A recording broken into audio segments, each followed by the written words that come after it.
Hi everyone, my backspin username is Dionysus, and in this video, I'm going to explain to you how you can know for certain when you can get a blackout if you've generated two double points power-ups. Why is this information useful? Well, oftentimes we go for a blackout and we end up with just one or two numbers left on the board. And other times we go for a blackout and it turns out we went for it too late.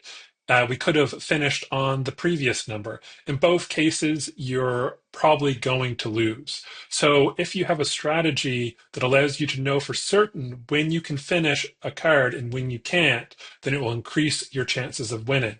And in this video, I'm going to give you a strategy so you can know for certain when you can get a blackout in games that you've generated two double points power-ups. So what is this strategy? Well, the strategy consists of two parts. The first part is you keep track of how many numbers on your card have been called.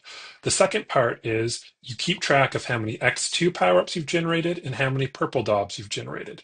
If you can keep track of those things, then you can apply the following two rules that will allow you to determine when you can and can't get a blackout.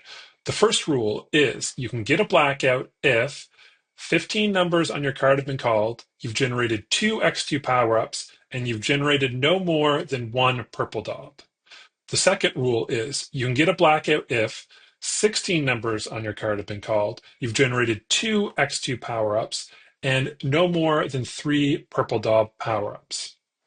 At this point in the game, I've generated one free daub and one X2 power-up. I've held five numbers, so 11 total have been called, and the B9 is going to be the 12th number. I've held six. I-26 is the 13th number. I use a free daub, and now at this point, I'm just waiting to use my double points power-up like anyone would. The B13 is the 14th number. I generate a second X2, and I'm going to pause it here for a sec because things are going a bit quick. The G48 is the 15th number call. Now, you can finish with two X2s generated on the 15th number, but only under the condition that you've generated one or zero free daubs. And as you can see in this game, I have used one free daub and another one's generated. So I can't actually finish. Now it looks really close. You've saved a lot of numbers, so you might think you can go for the finish if you don't have this knowledge. But if you tried, you'd end up with one or two numbers left on the board and have drastically increased your chances of pre-daubing. And as you can see, this knowledge of knowing that I can't finish right now when it's really close pays off because the next number is the N37.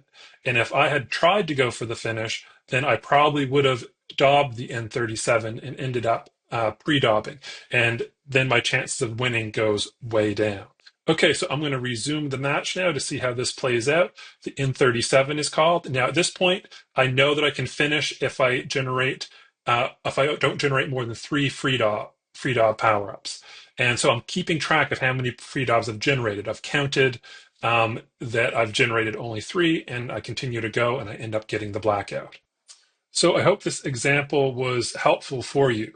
Remember, the main point of the strategy is you have to keep track of three things. How many numbers on your card have been called, how many free daubs you've generated, and how many X2 power-ups you've generated. This may seem a bit overwhelming at first, but with lots of practice, you get more used to keeping track of all these moving parts at once.